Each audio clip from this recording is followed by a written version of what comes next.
Case तो आपण बहुत प्रकार शुणी जो गुड़िक समय अनुसार सुलझी जाए ताको सल्व आउ जो गुड़िक न सुलझे ताको अनसल्व। आम भारत देश रे भी एमती बहुत रहस्य अच्छी जो गुड़िक आज जाए भी जना पड़ी ना।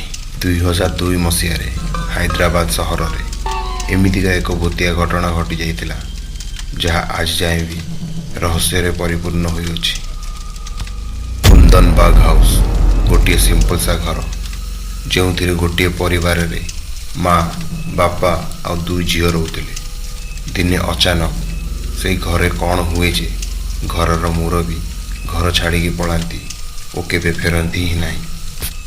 तापर किछि दिन गला परे गोटे चोर से घर को चोरी करने उद्देश्य पशि जाए, किंतु चोरी करने आगु से एमितिका किछि जिनिस से घरे देखे से सेते बेले ही पुलिस को फोन करिथाए। से जेते बेले से घरे पशिथिला घर भितर 3टी मृत शरीर पड़िथिला, गोटे माँ और दुई झीर।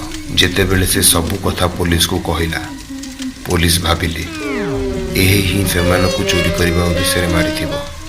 किंतु आपण जानिकी आश्चर्य हेबे जेते बेले से 3 जनकर पोस्टमार्टम रिपोर्ट आसिला सेते बेले समस्ते स्तब्ध होई गले। से 3टी मृत शरीर 6 मासरे भी अधिक दिनर थिला, किंतु जेतेबेले ताका पड़ोशी मानकु पचरा गला ताकर उत्तर शुणी आपणकर भी लोम टाकुरी उठियो। सबु पड़ोशी कहिले काली तो एमानकु आमे एठारे खेलुथिबार देखिथिलु आउ ताको माँ बालकोनी रे बुलुथिला। सेही समय रे 2टी झियो हस खुशी रे बाहर खेलुथिले। एक कथा केमिति संभव होई परिबो? किछि लोक एहा मध्ये कहिले जेतेबेले झियो 2टी खेलुथिले सेमानक हाथ रे लाल रंगर 2टी रक्तर पैकेट भी थिला।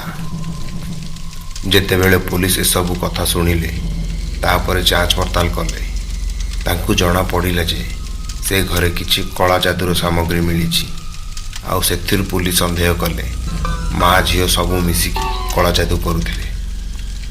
जदि भी सेमानक मृत शरीर 6 मास पुराणा थिला तेबे किपरि सेमाने काली अगणार खेलुथिले? कौन पड़ोशी मिछ कहूथिले? तापरे भी लोक आहुरी किछि कहिबाको लागिले। सेमाने पूरा परिवार समेत समस्ते मझिरे मझिरे घर भितर कैंडल धरी बुलाबुली करुथिले। किछि दिन परे एही केसर रहस्य न जानी पारी पुलिस सीबीआई हाथ को एही केस देदेला। तापरे सीबीआई तदंतरे एही केसर किछि खोज खबर न मिलिबारु केस टी को बंद कर दिया गला। जेते बेले सब केस बंद होई गला तापरे से घरे आहुरी पैरानॉर्मल एक्टिविटी बढ़िया को लगिला।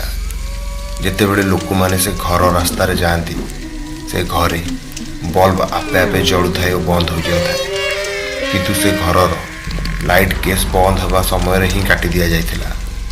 एमिति ही घटना समय समय से घरे होतिला एवं आज जाए भी से घर सेठारे सुनसान हुई बंद हो रही द कुंदनबाग हाउस।